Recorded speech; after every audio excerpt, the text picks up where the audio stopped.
Welcome to Film Lovers Are Sick People. My name is Zachary Conan, and I run this channel. I'm also recording this video first thing in the morning, so I'm enjoying a cup of coffee, which you might hear clink every so often during the video. And this video is only going to appeal to a very narrow margin of my viewers. But I think it's one of the more interesting concepts I've hinted at, touched upon, ruminated over, waxed poetic about. It's one of the more kind of fascinating concepts I've ever covered. And it has to do with a simple line: I'm gonna blame the movies. It's a line spoken by Mickey Altieri, one of the killers in Scream 2. It's also his motivation for the killing spree that movie was about. Scream 2 is a severely underrated film. It's kind of brilliant in nearly every conceivable way. It's nowhere near as fantastic as Scream, but that's also because Scream is beyond masterful, beyond a masterwork. It's something precious and beyond itself. On this channel, I have kind of raved about Kevin Williamson before, but I'm going to go into it a bit deeper right now. I think that Kevin Williamson is one of those really special and unique artists, and at the risk of sounding metaphysical, I'm going to say he's almost an accidental cinematic prophet.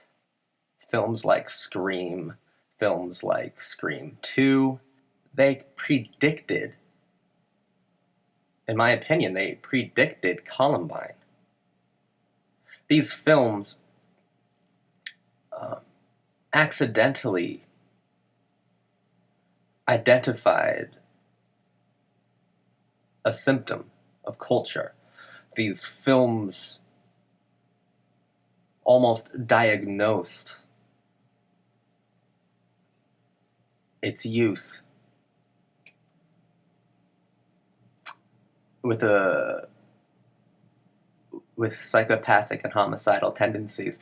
The villains of these films are just high school kids, and high school or college kids who want to kill their classmates and girlfriends. That's part of what made the first Scream so interesting, right? Because you're no longer afraid of the boogeyman, you're no longer afraid of some demon or a specter. You're actually petrified by your own boyfriend, who you gave your most private part of yourself to. You gave your virginity to him.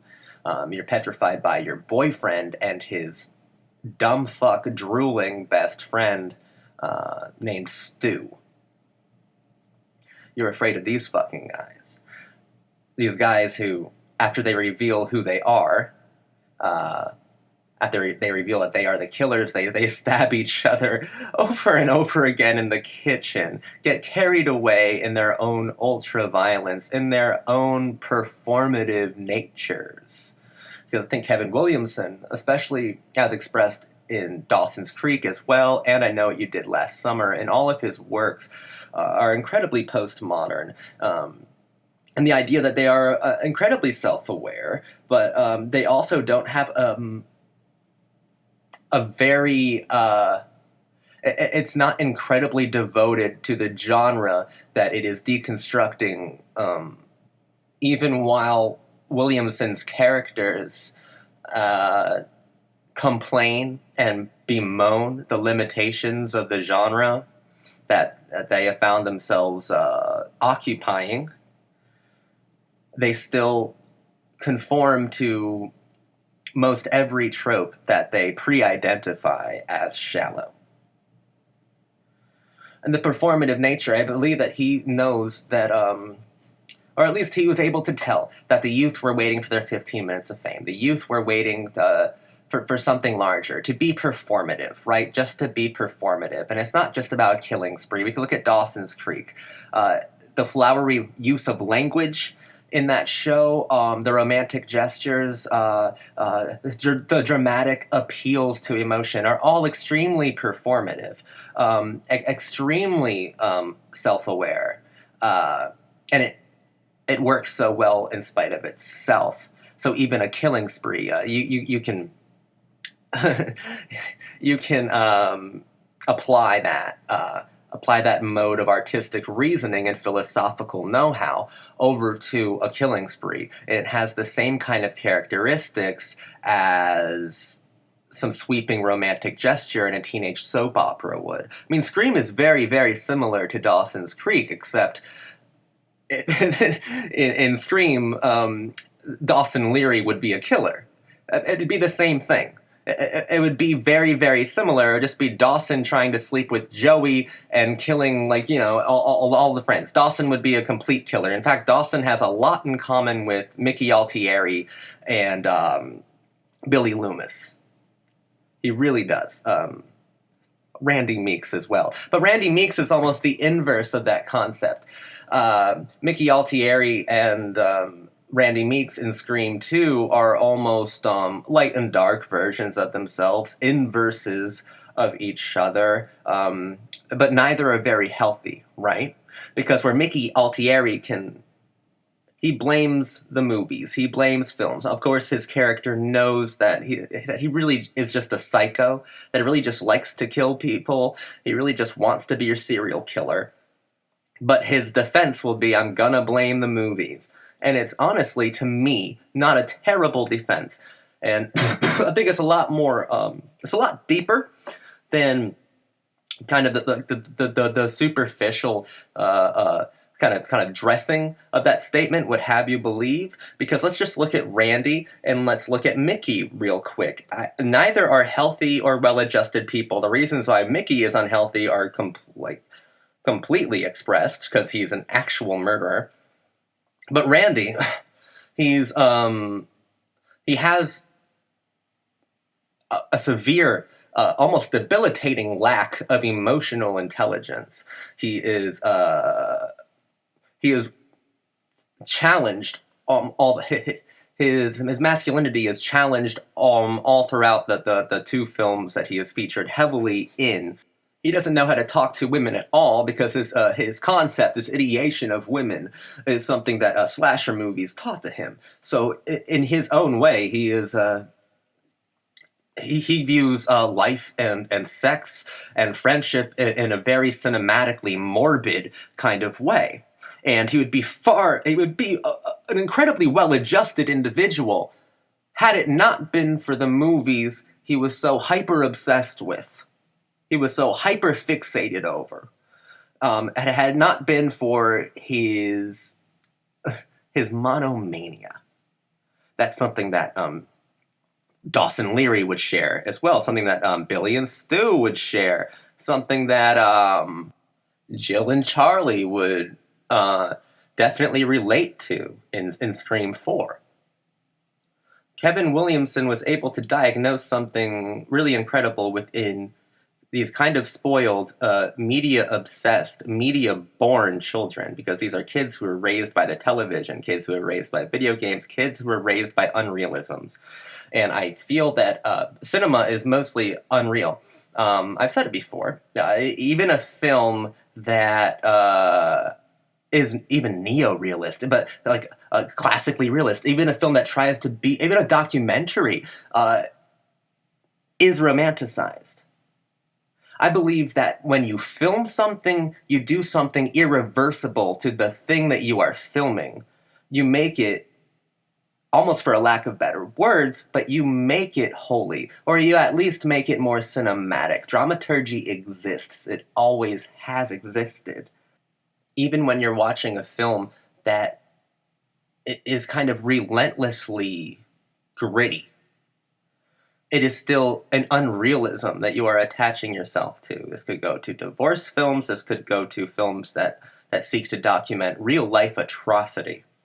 I feel that the medium of film romanticizes everything it touches, and I feel that is unavoidable, completely unavoidable. So if you have an entire generation raised by soda pop in the television set,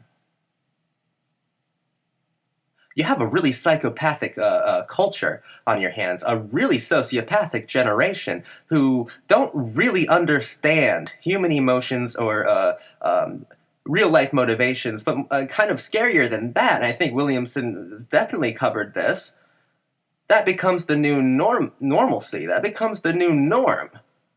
That becomes the human condition. The human condition is changed by film. It goes beyond life imitating art. Once life imitates art for so long that, and like, by the time the 90s came around, it had been imitating art for so long that life had become just a caricature of media. So now you have art imitating art, imitating art, imitating art. And the life is not necessarily there anymore because all that is there is a kind of grotesque unrealism. A sensational unrealism, even. The 90s were a very interesting time. It was a very interesting time in film. That's kind of when postmodernism, deconstructionism for sure, these kind of meta contextual elements really hit the mainstream in a huge way, thanks to films like Pulp Fiction, thanks to creatives like Kevin Williamson or like Joss Whedon, even really hit the mainstream in a very large way, and even in music as well. I mean, the emergence, the popularity of Sonic Youth, or even Nirvana, the self-hating rock stars. You got these novels as well. Bret Easton Ellis, Chuck Palahniuk, kind of blowing up in that time period. It was all about deconstruction. It was all about, and sometimes by deconstructing art and like taking it apart, fragment by fragment, bit by bit, every piece of shrapnel that goes into human expression, you get lost into that, into art even deeper. And I think that's also unavoidable. Because for a long time, especially in horror films as well, it's really interesting that like horror films and teens soap operas, people used to call that pop or trendy horror, but I think it's just horror realized to its ultimate artistic potential, because you get art commenting on art within art, right? And Kevin Williamson had his hands all over that generation. Even outlined the script for Halloween H2O, which featured Michelle Williams. There is a incestuous link between Dawson's Creek and slasher movies. If a member of Dawson's Creek wasn't involved within some sort of close proximity to the project, it probably wasn't a good film. And by not a good film, it probably didn't comment on the culture that it was fascinated with. Because horror films, they're all supposed to scare you. And Scream didn't just get popular because it was meta. It didn't just get popular because it was self-aware or inversed tropes and trappings. It didn't just blow up because Neve Campbell and Drew Barrymore are hot. That's not the reason for it. What's truly scary about it is that it predetermined. It knew, it foretold a very specific kind of new and extremely real boogeyman, more real than Michael Myers, Jason Voorhees, or like Freddy Krueger could ever really hope to practically be.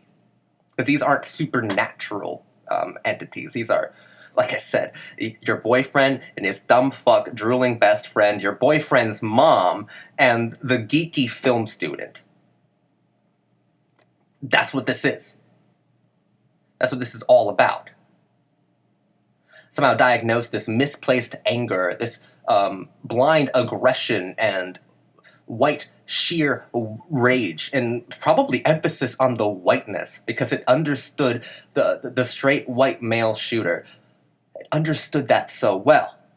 Before it was made popular by the Columbine killings, before it was put directly into the public eye, before it was repeated and recreated by cowardly copycats in our real lived-in world. And I kind of blame that with the downfall, with the decline of the popular Kevin Williamson style slasher film because it started to hit too close to home. And it never hit the nail directly on the head because Williamson was far, far too intelligent for that. He would show you where the hammer was, and he would show you where a few old rusty nails were, but if anyone was going to hammer something into your head, it was going to be you. It's going to be his own audience. He would show you how to do it. Give you all the tools necessary, but never do it for you. So you can walk away from Scream, or Scream 2, not even thinking about the larger cultural implications of the film. The films are indicative of the mass shooter age. They truly are, and that's always fascinated me. I'm gonna blame the movies. Guess what? You can. You absolutely can in my book. I wouldn't say you can blame them for killing people. Let's not go that far, and I'm not sure if Kevin Williamson would like us to go that far in a critique or an analysis. Let's remain at what can you blame the movies for? I could blame the movies for unrealistic expectations in almost all facets of my life. I can blame movies for isolation. I can blame movies for being so attractive, so over-romantic, so sensational, that the real world seems less vivid than a well-put-together film could ever be. Because I can't ever compare to these archetypes on film, and partners can never compare to these goddesses that are captured on celluloid. And I can never have a moment that feels just as right, just as scripted, just as choreographed to perfection as film or television media can give me. I can blame the movies for diluting my own life. I can blame the movies for how people in my own life are imitating movies, and I can see right through their act, right through their designs. I can see where they got those mannerisms from. I can see where they're copying it from. I can see where they've inherited large aspects of their personality from television. I can blame movies for the conformity that I see all around me. I can blame movies for a lot of things, and in fact, I think I'm gonna blame the movies. Film lovers are sick people, and I think that's true in every conceivable way. They don't know how to get along in the world. If you want to blame the movies, go ahead. There's a lot of things you can blame them for. Ultimately, Kevin Williamson is one of those extremely ultra-rare geniuses who defined an entire culture. Not only defined the culture, but identified problems within it. Irreversible ones as well. Kevin Williamson, absolute titan for me in the art world. For sure, in the mainstream, in the ethos. For the American character, I think Kevin Williamson is invaluable. Arguably one of the premier postmodern artists and possibly philosophers of his day.